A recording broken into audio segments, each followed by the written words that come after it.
Minor బాలికపై అత్యాచారానికి పాల్పడ్డ నిందితుడు సాయి కుమార్ ను కఠినంగా శిక్షించి ఉరితీయాలని కోరుతూ జగిత్యాలలో తహసీల్ చౌరస్తా వద్ద దళిత సంఘాలు నిరసనకు దిగాయి. కాగా భీమారం మండలంకు చెందిన ఓ మైనర్ బాలికపై వేములవాడ లాడ్జిలో అత్యాచారం జరిగింది. ఈ ఘటనను నిరసిస్తూ ఆందోళన నిర్వహించిన దళిత సంఘాలు కఠిన చర్యలు తీసుకోకపోతే మరింత ఆందోళన చేస్తామని హెచ్చరించారు.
మైదాన్ సాయి కుమార్ వెంటనే మైదాన్ సాయి కుమార్ వెంటనే మైదాన్ సాయి కుమార్ వెంటనే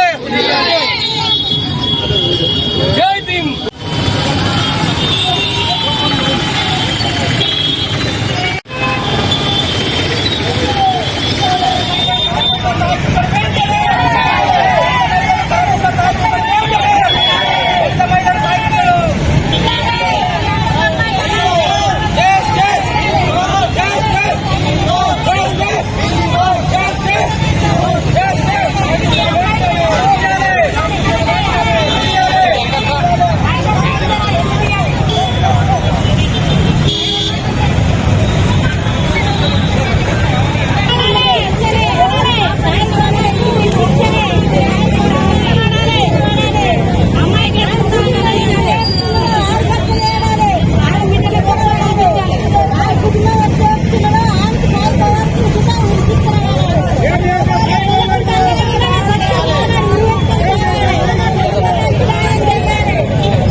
మొత్తం మంది మోసం చేసినాడు అన్న ఉరిశిక్షణ తీయాలి కంపల్సరీ. ఆడు బతకద్దు, ఆడు ఊరుకొక్కడు ఉండద్దు అన్న గోడగట్ట ఎత్తిపోతుందో అన్న సుత ఉరిశిక్షణ తీయాలి.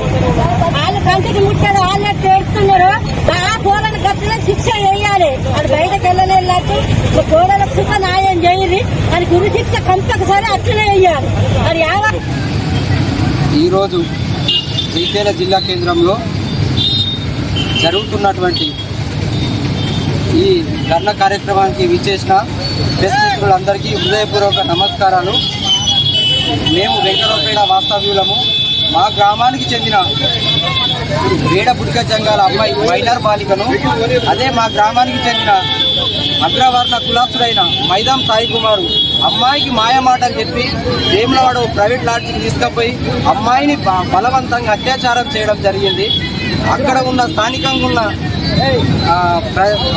పోలీసు వాళ్ళు అబ్బాయిని పట్టుకొని కేసు బుక్ చేయడం జరిగింది. అక్కడ ఉన్న పోలీసు వాళ్ళు గవర్నమెంట్ సివిల్ హాస్పిటల్కి రిఫర్ చేయడం జరిగింది. అక్కడ పట్టలేక కరీంనగర్ ప్రభుత్వ హాస్పిటల్కి పంపించారు. అక్కడ 4 రోజులు అమ్మాయి ట్రీట్మెంట్ చేసింది. అమ్మాయి ట్రీట్మెంట్ జరిగిన తర్వాత అమ్మాయి పరిస్థితి మంచిగా లేదు అని చెప్పి కరీంనగర్ వైద్య బృందులు ఆమెను హైదరాబాద్ గాంధీ హాస్పిటల్కు పంపించడం జరిగింది. మా గ్రామానికి చెందిన కొంతమంది యువకులు అందరం కలిసి అమ్మాయిని పరామర్శించడానికి వెళ్ళినాము. అక్కడ వైద్యుల సూచన మేరకు అడిగి తెలుసుకుంటే అమ్మాయి పరిస్థితి బాగా కఠినంగా ఉంది, బాగా దారుణంగా ఉంది అని చెప్పారు. మెరుగైన వైద్యం కావాలి.